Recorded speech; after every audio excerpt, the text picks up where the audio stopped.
ઈસુદાન ગઢવી અને ગોપાલ ઇટાલિયા વચ્ચે શું ચાલે છે?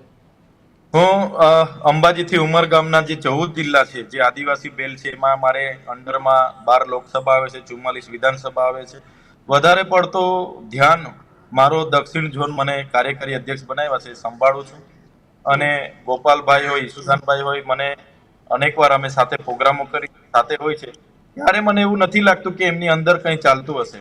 બધા મજબૂત છે, સારી ટીમ બની છે અને સારી મજબૂતાઈ અમે આગળ વધીએ છીએ. તો કેમ વારંવાર એવું થાય છે કે એવી વાત સામે આવે કાંઈક ઠીક નથી? જે ઠીક હોવું જોઈએ ઈસુદાન ગઢવી અને ગોપાલ ઇટાલિયા વચ્ચે ઠીક નથી. વિસાવદરમાં ગોપાલભાઈની જીત બાદ જે સમીકરણો બેસવા જોઈએ ઠીક નથી બેસતા ને બે અલગ અલગ દિશામાં ચાલે છે. ગોપાલભાઈ પાર્ટીથી વધુ મોટા થઈ ગયા છે? ના, એવું નથી. મને એવું ક્યારે ધ્યાનમાં નથી આવ્યું. હું આવનારા દિવસોમાં એમને મળીશ તો ચોક્કસ બંને નેતાઓને હું પૂછીશ. એવું કંઈ ધ્યાનમાં આવશે તો હું તમારે માધ્યમમાં હું મૂકીશ.